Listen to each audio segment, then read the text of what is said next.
নমস্কার, আমাদের মধ্যে উপস্থিত রয়েছেন রাহুল বাবু, বিশিষ্ট আইনজীবী। আমরা প্রত্যেকেই জানি, যখন 26,000 চাকরি চলে গিয়েছিল, মানে 26,000 শিক্ষকের চাকরি সুপ্রিম কোর্ট বাতিল করে দিয়েছিল, তখন শিক্ষকরা বিভিন্ন ডিআই অফিসে গিয়ে আন্দোলন করেছিল। তার মধ্যে কসবার ওখানে ডিআই অফিসে যখন শিক্ষকরা আন্দোলন করে, তাদের ওপর পুলিশ নির্বিচারে লাঠিচার্জ করেছিল। এর বিরুদ্ধে রাহুল বাবু কলকাতা হাইকোর্টে মামলা করেছেন। তো আমাদের মধ্যে এখন উপস্থিত রয়েছেন রাহুল বাবু। তো রাহুল বাবু, আমি আপনার থেকে জানতে চাইবো, আপনি নিশ্চয়ই দেখেছেন যে গতকাল বিকাশ ভবনে কি ধুন্ধুমার কাণ্ড ঘটেছে। যারা চাকরি হারালো, যারা শিক্ষক, যারা আমাদেরকে শিক্ষা দেয়, তাদেরকেই আজকে লাঠির আঘাত খেতে হচ্ছে, তাদের মাথা ফেটে যাচ্ছে, তাদের হাত পা ফেটে যাচ্ছে, পুলিশ তাদেরকে পিটিয়ে পুলিশের লাঠি ভেঙে দিচ্ছে। তো এই সম্পর্কে আপনার মন্তব্য জানতে চাইবো। কালকে যে ঘটনাটা বিকাশ ভবনে ঘটেছে, এটা যারা যোগ্য চাকরি প্রার্থী বা যারা শিক্ষক, তাদের বহুদিনের ক্ষোভের এটা কালকে বহিঃপ্রকাশ হয়েছে। এটা বহুদিনের ক্ষোভের বহিঃপ্রকাশ। তার প্রথম কারণ, যখন সুপ্রিম কোর্টে 26,000 চাকরি প্রার্থীদের পুরো প্যানেল, মানে 2016-র এসএসসি প্যানেলটা যখন বাতিল হয়, ঠিক তার পর মুহূর্তে আপনাদের মনে থাকবে বিকেলবেলা বা বিকেল 5টা কি 6টার দিকে সম্ভবত নবান্ন থেকে একটা প্রেস ব্রিফিং দেওয়া হয়। মমতা বন্দ্যোপাধ্যায়, রাজ্যের মাননীয় মুখ্যমন্ত্রী, একটা প্রেস ব্রিফিং দেন, যার ভিত্তিতে উনি বলেন যে সুপ্রিম কোর্টের রায় আমরা মানছি না, এবং তার ভিত্তিতে ওনাকে কন্টেম্প নোটিশ আমি পাঠিয়েছি, প্লাস আরও অনেকে দু একজন পাঠিয়েছেন, এবং তার ভিত্তিতে ওনারা বলেছিলেন রিভিউ পিটিশনে যাবেন। তো রিভিউ পিটিশনে আমি তখনও আপনাদেরকে বলেছিলাম যে রিভিউ পিটিশনে গিয়ে আলটিমেট লাভের লাভ কিছু হবে না। আইনে প্রভিশন যেটা আছে রিভিউ পিটিশনটা, সেটা রিভিউ পিটিশন করতে পারে। একদিকে রাজ্য স্বীকার করে নিচ্ছে যে আমাদের প্রক্রিয়াটা দুর্নীতিগ্রস্ত হয়েছে, আবার অপর দিকে বলছে এই রায়টাকে পুনর্বিবেচনা করা হোক। মানে একই ইয়েতে এরকম পৃথক ফল হতে পারে না, একই যাত্রায় পৃথক ফল হতে পারে না। আপনি স্বীকার করে নিচ্ছেন আপনার দুর্নীতি হয়েছে, আবার বলছেন আপনি রায়টা যেটা দিচ্ছেন সেটা রায়টা পুনর্বিবেচনা করা হোক। তো রিভিউ পিটিশনটা ওনারা ওই ফলাও করে খবরের মাধ্যমে আসার জন্য ওনারা বলছেন।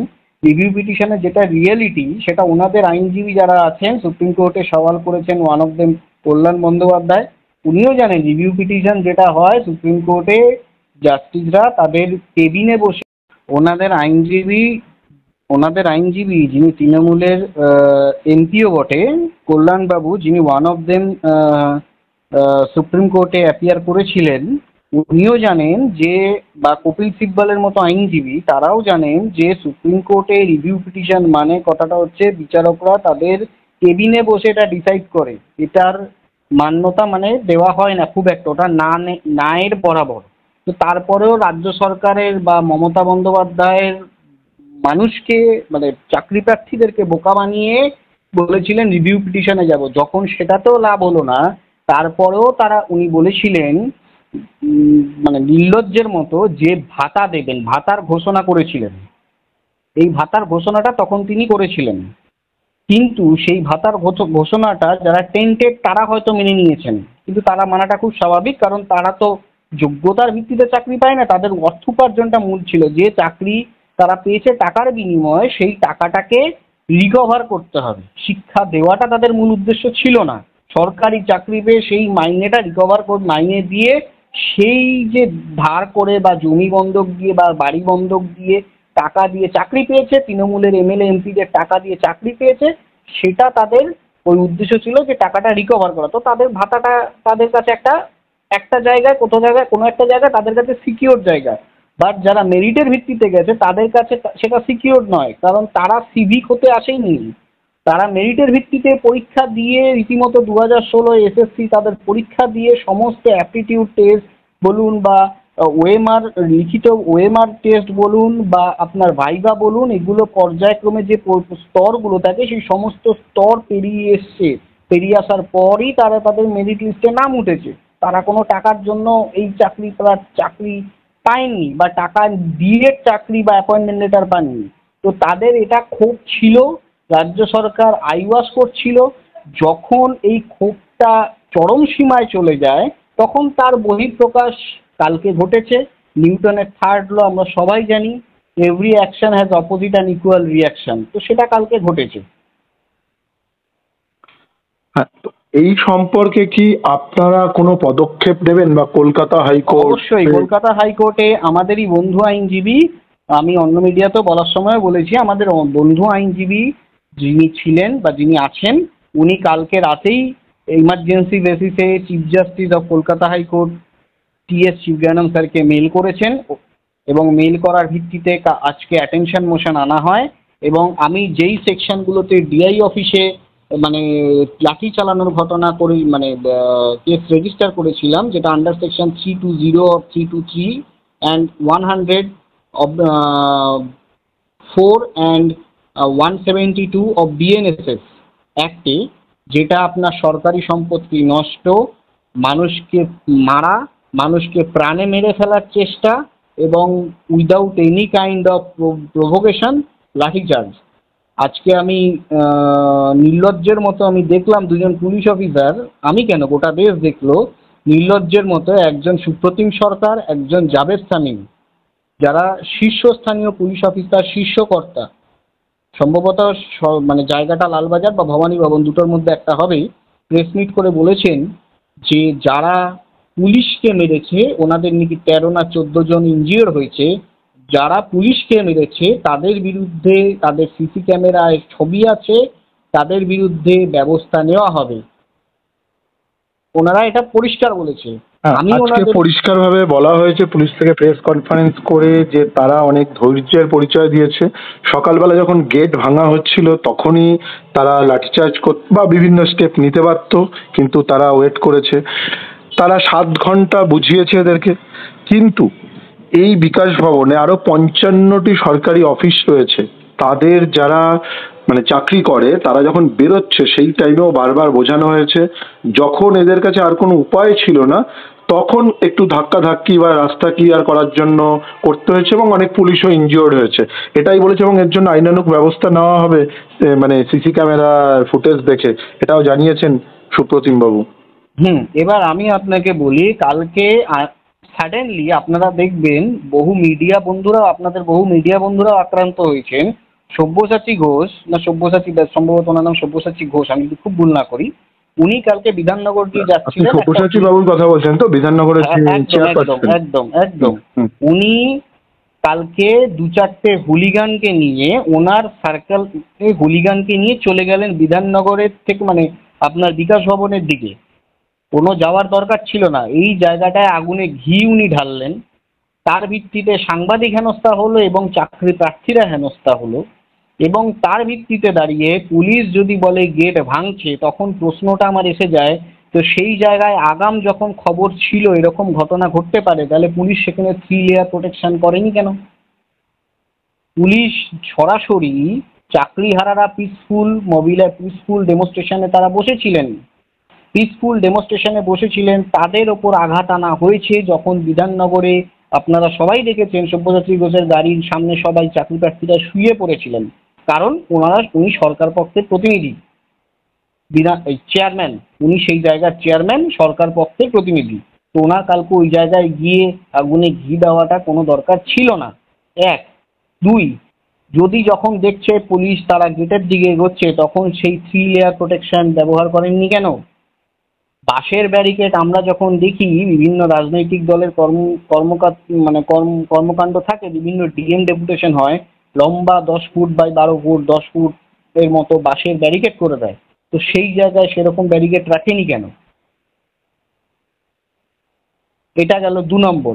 আর 3 নম্বর, এই যে আমি বললাম যে বহু ক্ষোভের বহিঃপ্রকাশ, তারা ডিআই অফিসে নিরস্ত্রভাবে গেছে, এবং কালকে যে আন্দোলন হয়েছে এখনো তারা অবস্থানরত আছে।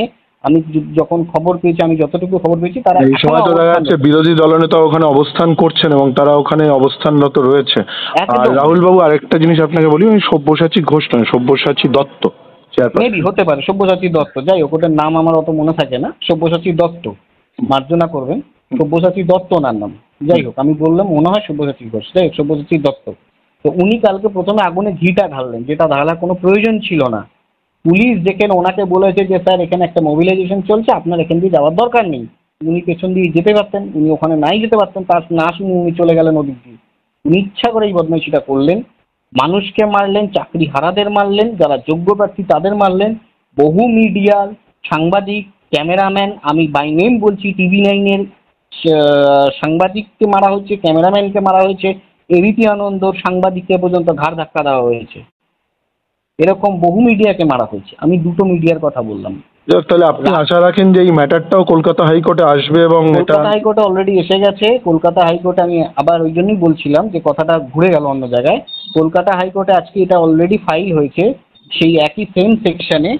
আমি যে সেকশনগুলো বললাম আপনাকে, যেটা আন্ডার সেকশন 320, 323 অ্যান্ড 104, 104 না 100/4 অ্যান্ড 172 অফ BNSS অ্যাক্ট, সরকারি সম্পত্তি নষ্ট, পুলিশকে মারধর, এই পুলিশ বিনা প্ররোচনায় লাঠিচার্জ করা, মানুষকে মেরে ফেলার চেষ্টা, কারণ দু একজনের মাথা ফেটে গেছে শিক্ষকদের, ঠিক আছে, তার ভিত্তিতে। আর ওনারা বলেছেন যে সুমোটো কেস করবেন, শতপ্রণোদিত মামলা অলরেডি রেজিস্টার্ড হয়েছে সেই শিক্ষকদের এগেনস্টে। আজকে লালবাজারে বা ভবানী ভবনে দুটো একটা জায়গায় সম্ভবত প্রেস মিট করে, ওই দুটোর মধ্যে একটা জায়গায় হয়তো জাভেদ শামীম আর সুপ্রতিম সরকার ওনারা প্রেস মিট করে বলেছে যারা তাদের বিরুদ্ধে আইনত ব্যবস্থা নেওয়া হবে। সিসি ক্যামেরার ফুটেজ আছে। আমি তাদের উদ্দেশ্যে একটাই কথা বলবো, আপনারা আইনত ব্যবস্থাটা নিন, আর আপনাদের বিরুদ্ধে যে আইনত ব্যবস্থাটা নেওয়া হচ্ছে সেটার জন্যও তৈরি থাকুন। এতটা নির্লজ্জতা, এতটা বারবার কলকাতা হাইকোর্টে পুলিশ থাপ্পড় খাচ্ছে, তারপরেও তাদের শিক্ষা হয় না। এখানে পুলিশ এত সক্রিয় দেখা গেল, তার দুদিন আগে হাইকোর্টে আমাদের মতো আইনজীবীদের যখন হেনস্থা করা হয়েছিল তখন পুলিশ কোথায় ছিল? তখন পুলিশ লাঠিচার্জ করেনি কেন? বিকাশ রঞ্জন ভট্টাচার্য, ফিরদৌস শামীম, আমাদের প্লাস বিশ্বজিৎ বসু জাস্টিস, যিনি কলকাতা হাইকোর্টের, ওনার নামে পুষ্পোত্তলিকা পড়া হয়, আমাদের প্রত্যেকের নামে পুষ্পোত্তলিকা পড়ানো হয়। তারপর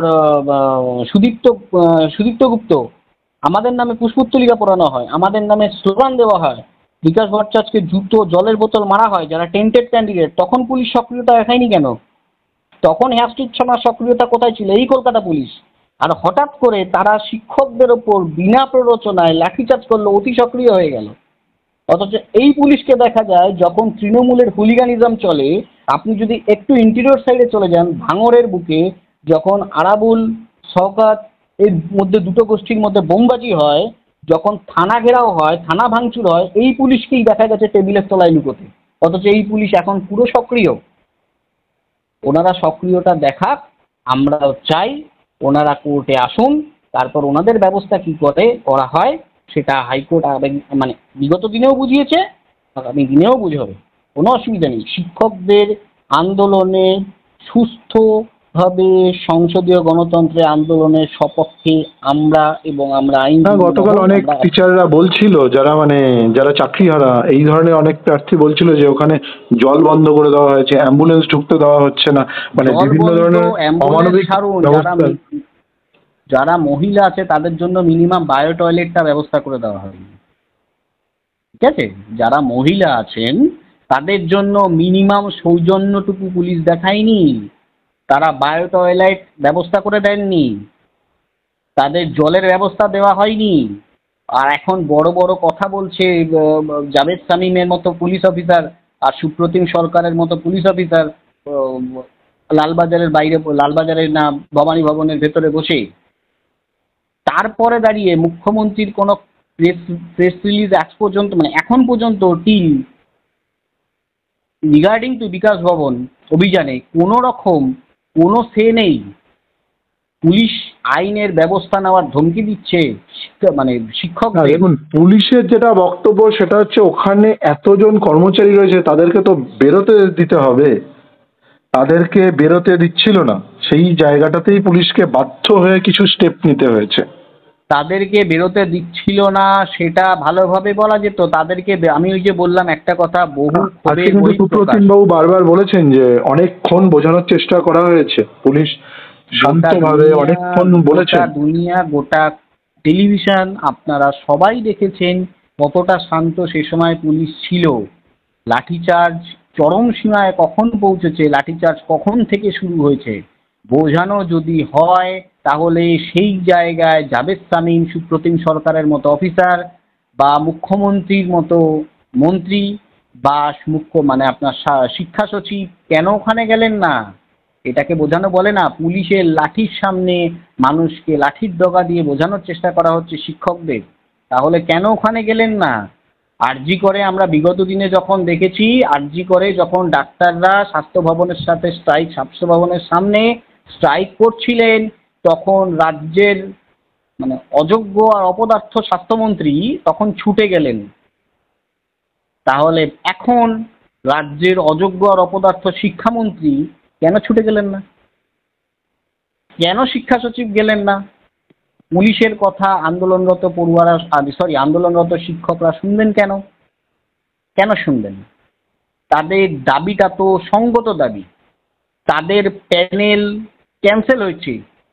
আমি আগেও বলেছি, এখনো বলছি, আবারও বলছি, এসএসসি দুর্নীতিতে সব থেকে বড় বেনিফিশিয়ারি যদি কেউ হয়, তাহলে সেই বেনিফিশিয়ারিটার নাম হচ্ছে ওই নবান্নের 14 তলায় যে বসে আছে অপদার্থ মুখ্যমন্ত্রী মমতা বন্দ্যোপাধ্যায় এবং তার গোটা মন্ত্রিসভা, যে কিনা এখানে বড় বড় কথা বলছে, সুপ্রিম কোর্টে তার হার স্বীকার করে নিয়েছে যে হ্যাঁ দুর্নীতি হয়েছে, তার অ্যাডভোকেট দিয়ে। আর সেটা আমি কথা বলছি না, সুপ্রিম কোর্টে অন রেকর্ডের স্টেটমেন্ট আছে। তাহলে উনি বলতে পারছেন না কেন তারপরে নেতাজি ইন্ডোরে দাঁড়িয়ে বা ওনার সুপ্রিম কোর্ট ওনার যারা লয়ার অ্যাপয়েন্টেড হয়েছে, লক্ষ লক্ষ টাকা দিয়ে, কোটি কোটি টাকা দিয়ে অ্যাপয়েন্টেড হয়েছে, তারা কেন বলতে পারছেন না যে আমাদের সরকার কোনো দুর্নীতির সাথে এক পয়সা দুর্নীতির সাথে জড়িত নয়? যখন গোটা ক্যাবিনেটকে তদন্তের আওতাধীন, সিবিআই তদন্তের আওতাধীন করা হোক, এ কথা সিঙ্গেল বেঞ্চে কলকাতা হাইকোর্টে জাস্টিস অভিজিৎ গাঙ্গুলি বিগত দিনে, তারপর দেবাংশু বসাক, তারপর সুপ্রিম কোর্টে সঞ্জীব খান্না সাহেব যখন সিজেআই ছিলেন, উনি যখন ওনাকে প্রেয়ার করা হলো, মানে জাস্টিস দেবাংশু বসাক এবং জাস্টিস অভিজিৎ গাঙ্গুলি সেম রায় দিলেন, তখন তার জন্য সুপ্রিম কোর্টে কোটি কোটি টাকা দিয়ে ছুটলেন কেন? ওনার ক্যাবিনেটকে সিবিআই তদন্তের আওতা থেকে বাঁচানোর জন্য। উনি বড় গলায় বললেন আমরা চাকরি প্রার্থীদের হয়ে সওয়াল করার জন্য সুপ্রিম কোর্টে যাচ্ছি, কিন্তু অন রেকর্ডের স্টেটমেন্ট আছে উনি চাকরি প্রার্থীদের হয়ে সওয়াল করার জন্য যাননি, উনি ওনার ক্যাবিনেটকে সিবিআই তদন্তের হাত থেকে বাঁচানোর জন্য সুপ্রিম কোর্টে গেছে সুপার নিউমেরি পোস্ট ক্রিয়েট করে। আমরা তো বারবার একই কথা বলছি, যদি 7,000 বা 10,000 ছেলেমেয়ের জন্য সুপার নিউমেরি পোস্ট ক্রিয়েট করা হয়, তাহলে 26 লাখ ছেলেমেয়ের জন্য কেন সুপার নিউমেরি পোস্ট ক্রিয়েট করা হবে না? আমরা তো আবার বলেছি, যাদের হাতে অ্যাডমিট কার্ড আছে ওই এসএসসির, তারা নিয়ে রাখুন ওই অ্যাডমিট কার্ডটা, আগামী দিনে আপনাদের ওই অ্যাডমিট কার্ড কাজে আসবে। অসংখ্য ধন্যবাদ রাহুল বাবু। আমরা পরবর্তীকালে আবার আপনার সাথে যোগাযোগ করবো। আপনার মূল্যবান সময় দেওয়ার জন্য অসংখ্য ধন্যবাদ।